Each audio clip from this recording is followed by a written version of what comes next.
Olá, pessoal.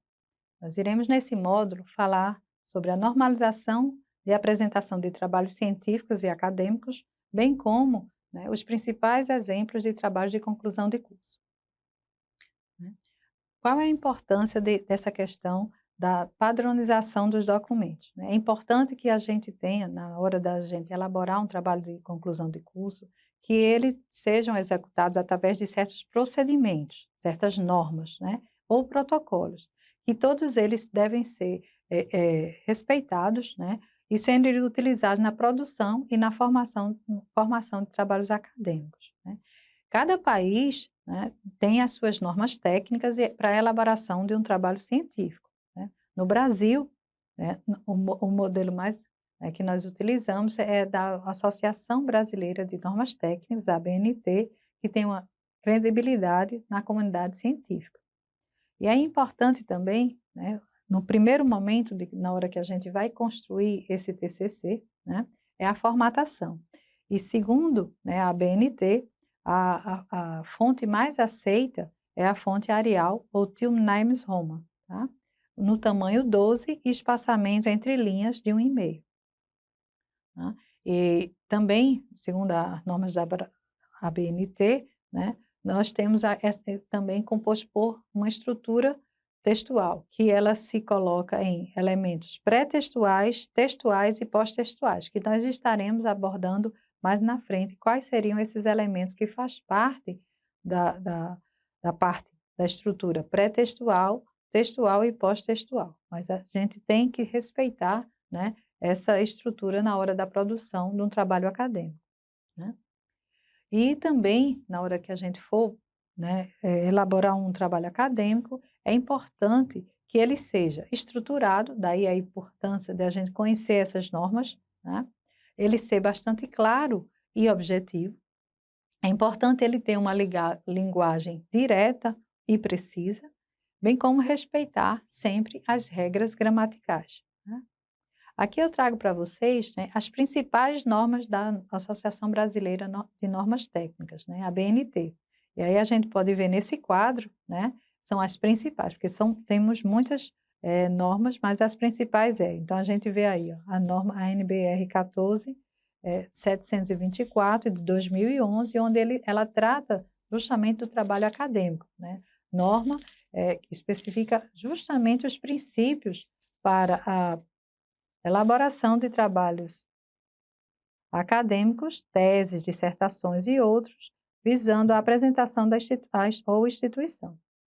A NBR 6027 de 2012, ela trata sobre sumário, né? A norma que demonstra a apresentação do sumário no trabalho acadêmico. A NBR 10520 de 2002, ela vai tratar as citações, ou seja, como nós iremos citar, né, os autores que estaremos trabalhando. A forma de como fazer a citação, seja direta ou indireta, né, no trabalho acadêmico. A NBR 6023 de 2018, que trata das referências, né, norma que estabelece critérios de descrição das referências utilizadas para a elaboração do trabalho acadêmico. A NBR 6028 de 2003, onde trata de resumos e abstrato, que justamente vai descrever e adequar na elaboração da apresentação, né, do resumo de um trabalho acadêmico. A NBR 6034 de 2004, onde ela fala sobre o índice, né, a apresentação e a organização dos itens que compõem o índice.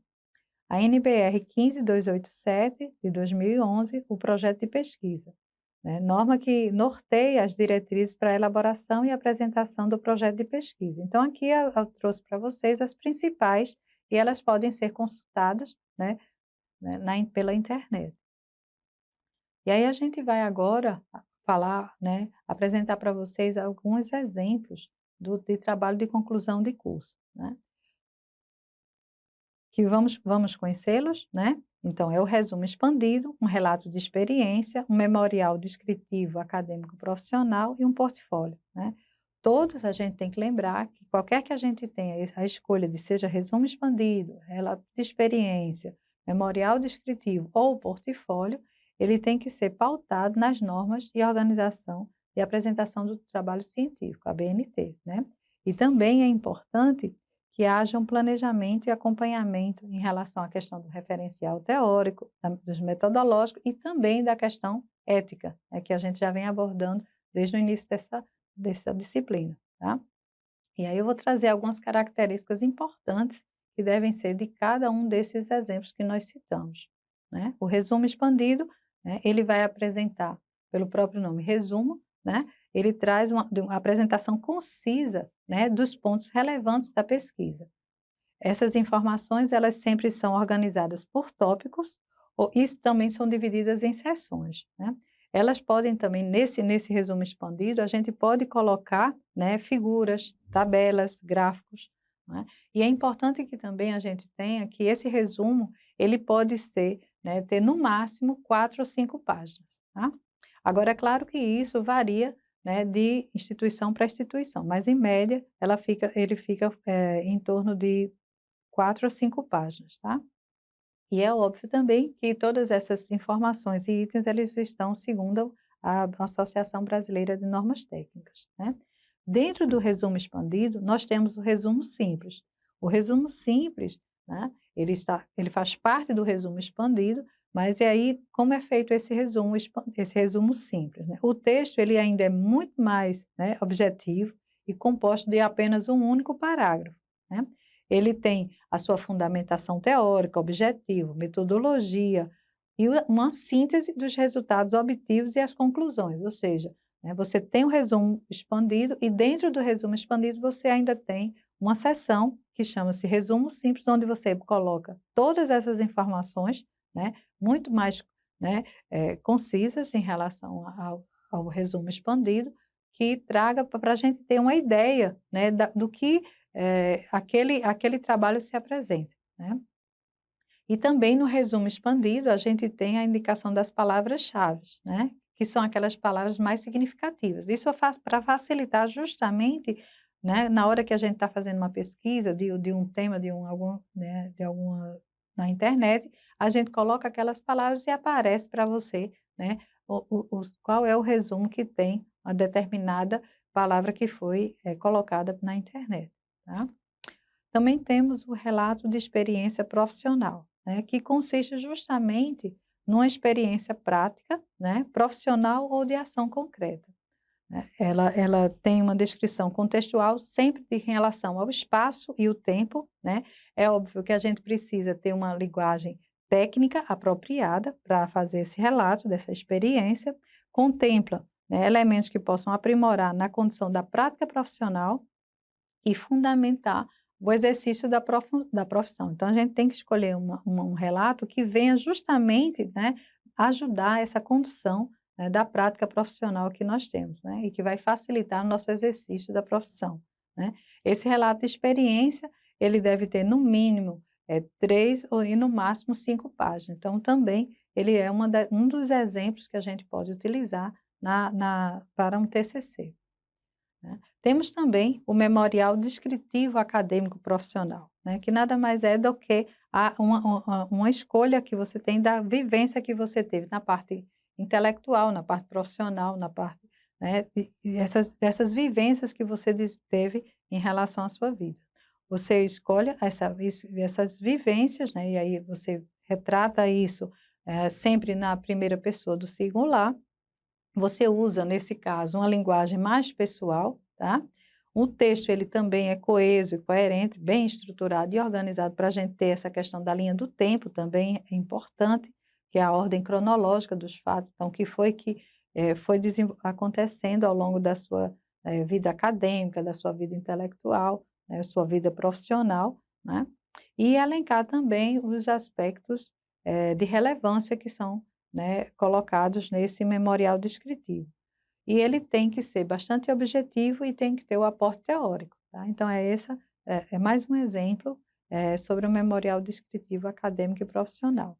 E por fim, nós temos o portfólio, né, que é uma das ferramentas bastante utilizadas, um dos exemplos bastante utilizados, né, nos cursos de modalidade à distância, tá certo? Onde você vai produzir o seu portfólio, porque o portfólio ele pode ser físico ou digital, mas nesse caso, né, disciplinas é à distância, nós fazemos o portfólio digital. E o que seria um portfólio digital, né? É a coletânea de diferentes classes de documentos, né? Você vai fazer, né, a história, né, e a aprendizagem que você teve né, ao longo da sua vida, né? Ele é importante porque ele reflete as suas habilidades e competências, né? Ele hoje se coloca como uma ferramenta utilizada em diversas áreas da formação, né, profissional. Ele também é protagonista da construção personalizada de conhecimento e é um instrumento válido e dinâmico que poderá bastante contribuir na melhoria do seu processo de ensino-aprendizagem, porque ele é bastante reflexivo, né, construtivo. Então, a gente precisa, nesse momento do portfólio, também ter bastante criatividade em relação a essa produção, tá?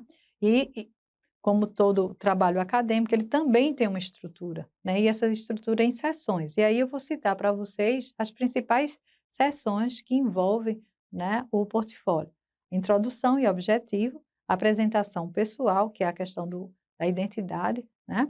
A minha vida acadêmica, ou seja, nesse item você vai falar um pouco, né, dos seus prêmios, né, dos seus projetos de pesquisa, de extensão, que são nessa vida acadêmica, os certificados que vocês tiveram, né, e aí vocês vão apresentá-los, né, as habilidades pessoais, né, que está relacionada à questão de como é o comportamento, né, diante, não tem nada a ver com a questão técnica, e sim mais a questão do comportamento e a relação pessoal, né. Tem os meus trabalhos, que aí você faz um histórico, né, da sua vida profissional, né. Existem os projetos futuros também, ou seja, o que é que eu tenho terminando o curso, o que é que eu penso em fazer, então você também pode colocar isso como um objeto do seu portfólio e, por fim, as considerações finais, que é justamente essa reflexão que você fez diante da construção dessa estrutura toda do portfólio, tá. Então essas são as seções que nós já apresentamos no portfólio, tá. E aqui, né, lembra que a gente comentou na aula, né, que os elementos, né, pré-textuais, textuais e pós-textuais, todas essas seções que eu coloquei para vocês, né, são divididas em pré-textual, textual e pós-textual, né. Então, a gente a princípio começa com a parte pré-textual, que é a capa, a folha de rosto, uma dedicatória, se você tiver, né, é opcional, e o sumário, né. No textual você vai elencar justamente todas os itens que nós comentamos anteriormente, introdução, objetivo, apresentação pessoal, a vida profissional e certificados, né, as habilidades pessoais, os trabalhos, projetos futuros e conclusões, né, e o pós-textual que seria justamente as referências que você utilizou, né, para aprofundar, esse material que você acabou de produzir, tá.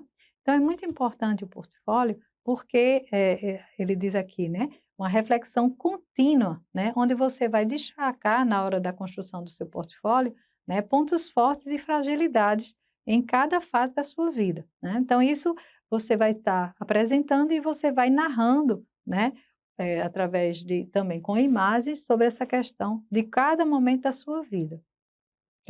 E seja algo bastante original e criativo nessa produção desse material, e único, né, que cada um tem o seu portfólio, tá. E aí a gente finaliza essa aula, né, de uma mensagem de Cora Coralina que ela diz: "Feliz aquele que transfere o que sabe e aprende o que ensina", Cora Coralina. E aqui estão as referências que foram utilizadas para a produção desse material. Obrigada.